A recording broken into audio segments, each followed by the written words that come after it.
right, so I've talked quite a bit about community warfare in the last year and a bit. I had fun on a podcast about 3 weeks ago, spilling the beans a little bit of this presentation, so I hope you caught it. I only have 25 minutes to kind of go over this, so it's going to be super fast. But I want to take longer, but you guys still need to play. So here we go. All right, so here we go. Community warfare, it's about 3 lives. We've identified essentially 3 ways to play our game. There's the mercenary, who we've described as the lone wolf player. That's the guys coming in, new players, people who don't necessarily want to group or do things with a team. Puggers, as you like to call them, yeah, whatever. We've identified the loyalist. Now this is somebody who probably in this crowd would be familiar with Battletech. They would know about factions and they're looking for a specific experience. There you go. Hi Steiner. Hi Damien. Woo, Damien. Yeah, that's right. They're going to get bonuses. Yeah. And then we have probably, maybe it's about 50-50 in this room who would play Loyalist and Unit Life, but I think a lot of you guys are a part of units. And so there's the Unit Life. So go to the next slide, please, Phil.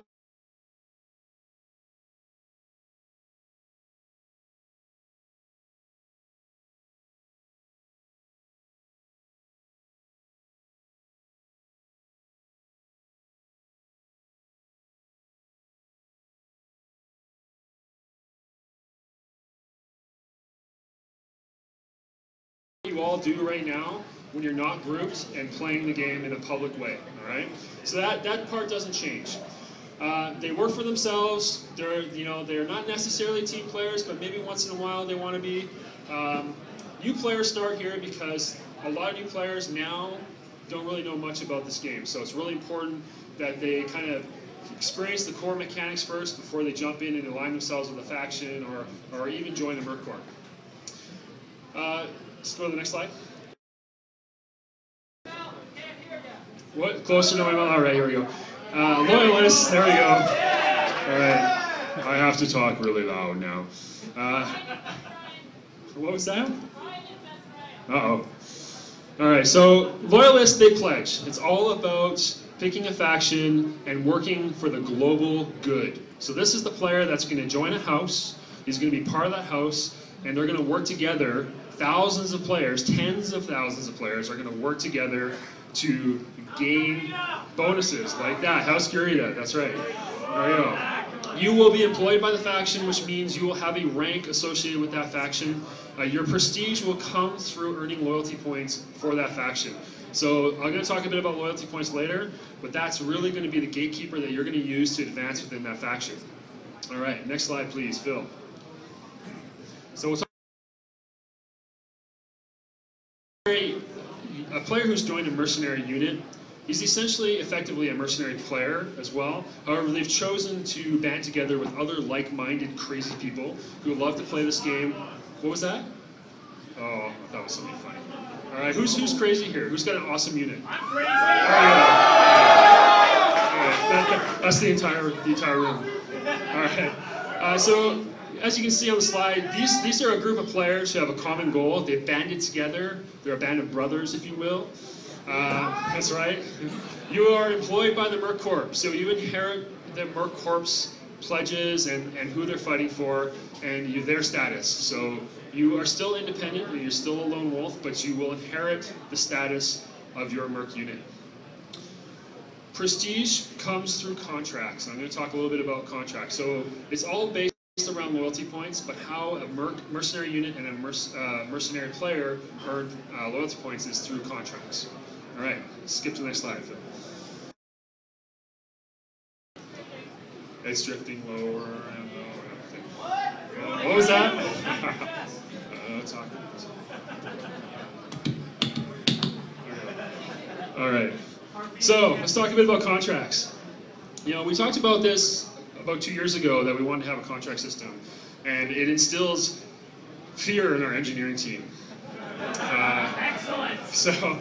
So we want to make sure that it was something that wasn't going to cause us to have to recreate eBay, because there would be some kind of auction house and there would be a bidding war and all that kind of stuff. So what we did is we made contracts a personal matter. This is something that you do as an individual, or as if you're in a Merc unit as one of the leaders who's entitled to actually try to acquire a contract. So now non-faction players, so non-loyalist players, will have access to these contracts. There'll be a very simple menu in the game, and there'll be a series of types of contracts that you'll be able to do, and you'll be able to earn rewards, EXP, loyalty points, and C-bills. And there'll be a set of goals that you'll have to achieve in order to accomplish these contracts. All right, the result is some nice rewards, and once you've earned enough loyalty points, you'll be able to get better and better contracts. So the more loyal you are to a faction, the better contracts you'll get from that faction, and the better rewards that will come. You can take on as many contracts as you want, there won't be a limit, but like any contract, there are rules. So if you fail to fulfill that contract in a timely manner, you might receive a penalty. So we haven't fully designed that part yet, but expect a lot of depth in the contract system. All right, we're going to talk about a couple specific types of contracts that we have. So we have Planetary Assault, which is a mercenary unit contract to acquire and occupy enemy territory in the form of planets. All right, I'm going to jump in a little bit to that. There are skirmish contracts where a group of players will skirmish against another group of players, and that will be a contract. And then there are bounty contracts. Now this is where the fun is going to come from, because this is player-created contracts. That's right. So now, when you, that's right. So contract to kill Mr. Ekman on the field of battle. That's right. Phil and Darren, and absolutely hell yes, Paul and Garth. That little runt cicada pilot that drives me bananas. He can have a bounty placed on him. All right. So see, Paul here, he's playing Tetris or something down here, and he's freaked out because he's like, "Oh crap, thanks, Brian. Now I'm gonna have bounties on my head." That's right. So bounties will be the player-driven contracts, and also NPC contracts as well. We'll generate them automatically for certain types of players. All right. Next slide, Phil. I like that. All those legendary folks we love so much. All right, let's talk about loyalty points. Loyalty points are the heart of faction play and a big part of community warfare. Earning loyalty points. All right, what? It's okay. See, it's a slide and needed. I love Davian. I just couldn't give him special treatment. Okay, it's all right. All right. Okay. Yeah. Okay. So, as you can see, as the slide's going, you see that there's 5, not 6. I know. Potty, our new graphics guy, was in here. He's still learning the ropes. Okay. So, anyways, there's 5. There's 5 factions on here, and as you can see, it's a bar. And if you've ever played games like EverQuest or World of Warcraft or any of those games where you had to grind out loyalty, it's similar but not the same. There's no penalties. You'll never go negative. But you do have to earn reputation with individual factions to unlock ranks and content. All right. So some of the content will be skins, patterns, and the right to be a part of some of those famous units that you so want to be a part of. And I'll talk a bit about what those units will be like later. But loyalty points will be earned by doing actions within the matches, and like EXP and C-bills, it'll be performance-based. We have introduced boosters in the Phoenix program that will enhance the rate at which you can earn loyalty points. So I encourage you guys to get that because it's going to make a difference. And a little bit more about just how loyalty works for the faction. And I'm going to get to that in a sec, but we'll skip to the next slide here.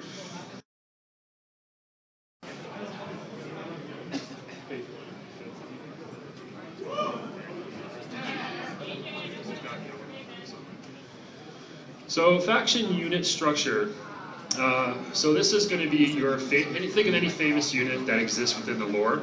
We're going to create them for you, and we're going to set a structure and a metagame that allows you to earn reputation within those and gain access to them.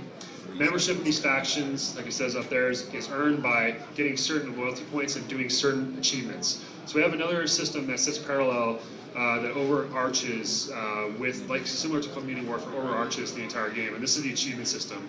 And these achievements with Garth, if he's around here, is having fun designing. So you can blame him if they suck, but no. Is he hiding over there? He is. Yeah, he's over there. Yeah. So these achievements, in conjunction with loyalty points, will determine what kind of units you can get access to. It's just the first tip of the iceberg. We actually want to allow players to create faction units. So this would be like Merc units, but you would actually be a faction unit. So it would be a player-run faction unit. That's going to come a little bit later because we're still trying to figure out a few mechanics there. Once you've earned access to these units, you'll be part of a new group of players, and you'll be able to fight with your unit mates for part of the inner sphere. If you ever leave a faction, you will maintain your honorary status, which is really cool. So no matter what, you'll maintain your progress within that faction. And I kind of use this analogy on the podcast, which I like. There's a certain dog-like unit that comes into the inner sphere and visits most of the inner sphere and works for many of the factions. And I won't say what it is. And how you would gain access to Wolf's Dragoon and earn the right to wear their colors, you'd have to achieve maximum rank in every faction. And then you unlock access to Wolf Dragoon. And then you can be part of Wolf's Dragoon. So this is the kind of stuff we're going to be able to do with the faction units. Alright, mercenary unit structure. This is all about you guys. Okay. Player created, organized, and structured. We're going to give you a robust set of tools to make your own ranks, form your own lances, your own companies, your own regiments, and as big as you want to go with your team, you can organize it in any way, shape, or form. You can set privileges, ranks, you can set access to different types of content, so who's allowed to bid on contracts, who's allowed to do your logistics, who's allowed to move things around, who's allowed to do orders, all that stuff's in your control. So, yeah. You will earn rewards as a group, and you will set your taxes as a group, all right? So it's up to you, all right? Yeah, that's right, taxes, you heard me. Mercenary leaders, you know what I'm talking about, okay? You know you gotta fund the war, right? And I'll explain why that's gonna, that's right. Yeah. You got representation. Yeah. You will own common assets, and some of the assets those mercenary corps can have are drop ships and other cool stuff. Yeah. So, and bases. You will be able to upgrade bases on the planets you control. Alright, so so more of it, I'm going to get to that a little bit later, but there's some really cool stuff. Alright, next slide, please.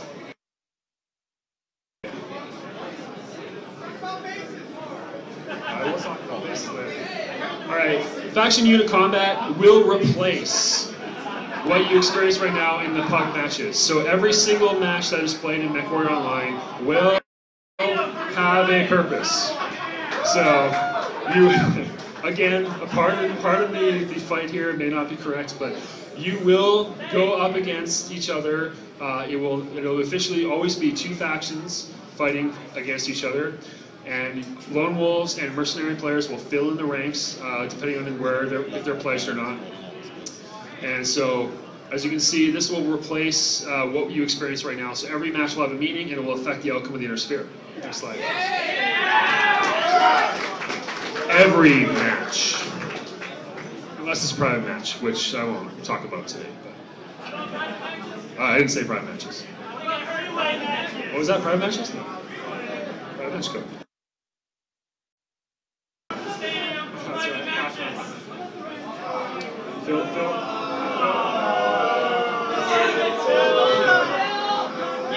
Alright, technical difficulties. Alright, so mercenary unit logistics. Who's the logistics person here? Who loves to manage stuff? Alright, okay. So the inner sphere is a giant chess game.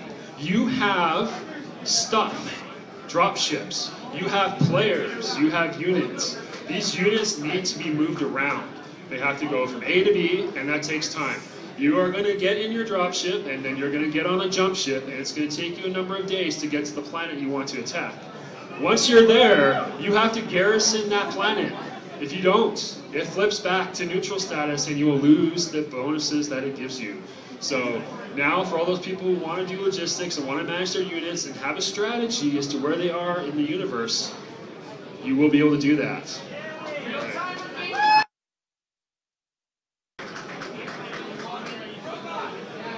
All right, how do you take over a planet? First phase, get your unit there. So you have to travel through space from your home planet to the target planet. Once your unit is in place, you will be able to get a contract for that planet. If you are eligible because you have enough loyalty points as a merc unit to actually get that contract. So once you get to the planet and you can actually assault it, you will go through a series of matches with an attacker and a defender, and the results, whoever wins, the attacker or defender, will then flip that planet and take occupation of that planet. You will then have to garrison it, like I mentioned before, and that garrison will remain there indefinitely. All right, next slide.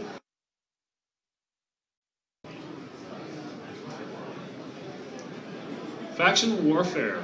So this is what I talked about earlier. Every single match has a reference now, a meaning, a purpose. We're going to be, every single planet that every single match will add or remove 1 point to a planet. So we're going to see a little animation here. You are fighting for fronts. There is a home front and an enemy front. You will control the home front to start with, and you will be fighting for the enemy front. So the red is what you're going after. As you fight and win matches and earn 1 point for every victory on a specific planet, once that planet reaches 100 points, it flips. Once enough planets flip, you now own that front and all the bonuses and benefits that come with those planets. All right, so this is what you will be participating in every time you play a match. Every single match will affect the state of this universe. All right, so now you need to play a certain way, and there's a strategy in which maps you pick or vote upon, because those will determine which planets are going to flip. So there's going to be strategy, even for the average casual player. There'll be a little bit of strategy in how they place their vote for which planet they want to flip. Once the planet flips, and enough flip again, that is your front. And once 100% of that front's yours, you now own all the items that come from there, and all the content, and all the good stuff. You see the red planets behind that.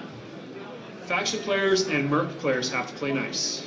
For the merc units to gain contracts in the space where you see the red dots, you guys, the faction players, need to control both fronts. So contracts can't be issued for that territory until both fronts are controlled. So again, a little bit of chess, a little bit of strategy, and a lot of teamwork is going to be required for you to control the maximum territory.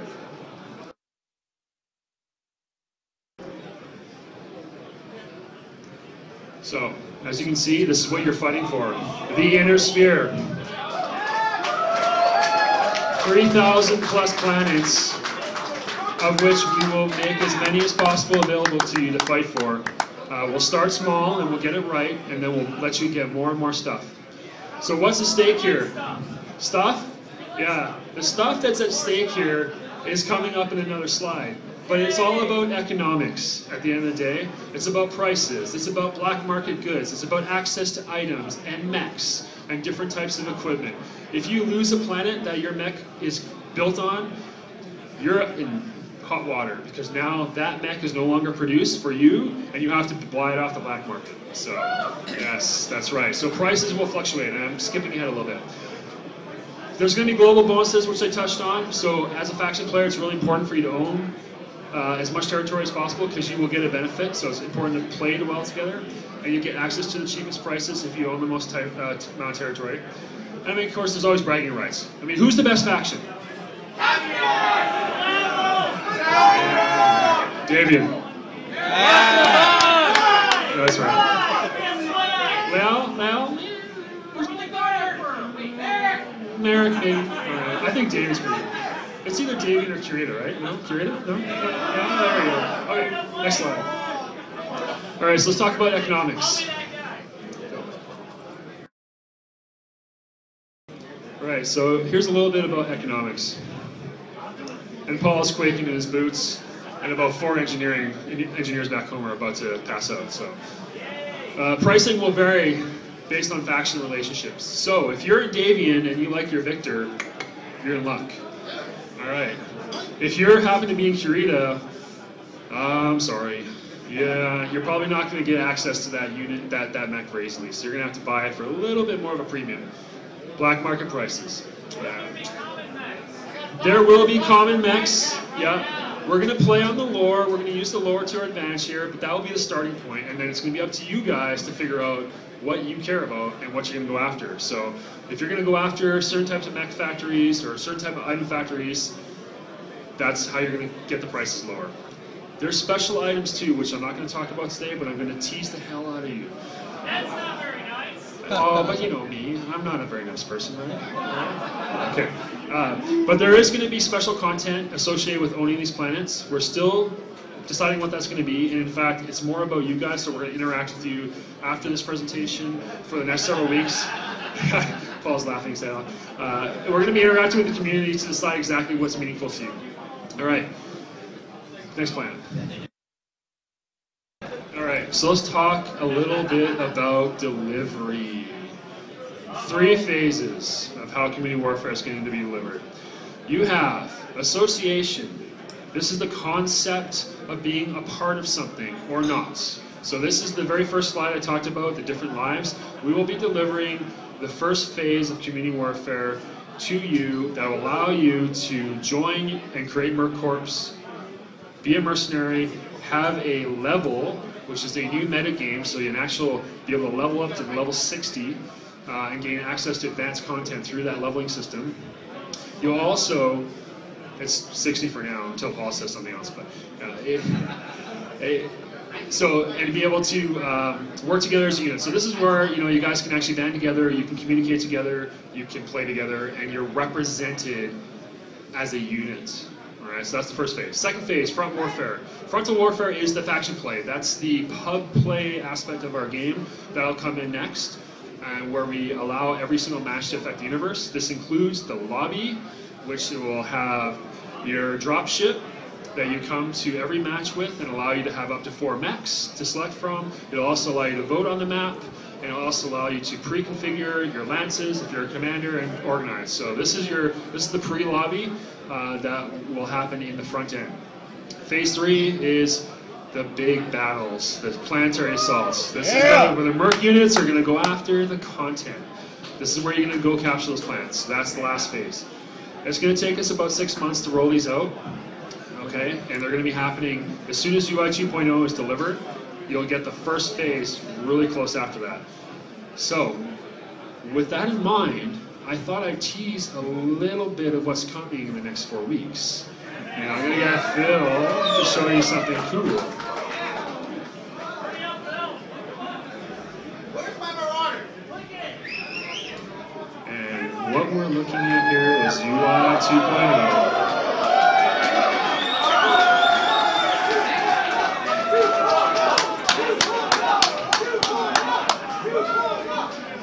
As you can see, we have our framework up and running. I took this video on Tuesday, just before I came down here.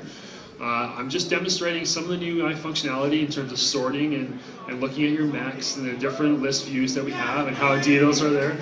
And in about a second here, I'm going to show you something that all EVE players have requested forever. Did you see that? Did you see it?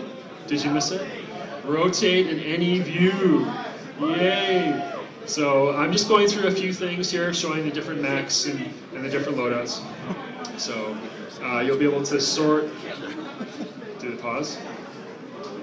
Yeah, looks like sorry, I feed paused here for a second. I hate that mech. That's an ugly mech. It's a brutal mech. Oh, sorry. It's a stealth fighter with legs. Come on. Seriously, right? Am I not right? A stealth fighter with legs. Okay, here we go. Back on track now. Alright, so as you can see, I'm going through the different filters. This is the framework for the entire UI. We standardized the list view, which is critical. How many people are sick of going to 5 screens and having to learn 5 ways to do it? Yes, alright, so that's what we fixed with this. There's a common interface for looking at items, weapons, equipments, pilot skills. Everything is done in a very similar list view like you see here. You'll see a little button up in the left corner there next to all. There's 6 dots and then a list. You can actually turn this grid view into a list, horizontal list view that'll show you the details of your mech in a horizontal list. So for those guys who don't need to see as many mechs or don't own that many mechs, you can change the view inside of that in that list view. It's elegant, it's clean, it's fast, and it's a hell of a lot less buggy than our original one. Yeah. Woo! That's right. So there you go. It's 2.5 minutes of me rotating mechs, but I thought you'd get a kick out of it. We're going to be I wanted to show some of the loadout. It wasn't quite ready yet. I didn't feel like it was good enough to show you guys because the items weren't loading. I know, but it won't. I'll do more of a dev video where I kind of just have you look at my ugly mug and I'll show you. Yeah. So we'll show more of it in the coming weeks. And like I said, we want to get it to public test as soon as possible.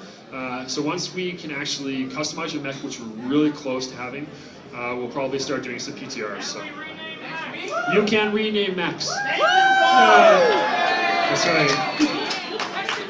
Yeah, I know. Testing's going to come really fast, but we have to get to a certain stage. So, all right. So as you can see, we got drop-down filters, owned, not owned, by weight class, and there's going to be more and more filters that are all data driven, so we can add them very easily. There's been a ton of user feedback on the screens we posted, so we'll make sure to incorporate all of that into what we're doing here. So, yeah. Yes. Oh, configs, loadouts. No, not loadouts. But I am working on a unified API so that you can bring your loadouts in from outside the game. So we are working at standardizing the XML format so that even our website can display the data easily. So that's one thing that's in the future vision, and this new UI can allow us to do. Can mechs share parts? No, you still have to take them off. Sorry. But we're making it easier to take them off. What's that? Solaris Skunkworks. So the brand, sorry. Not yet. I don't know if we will be able to do that though. Is out of game going to be full screen?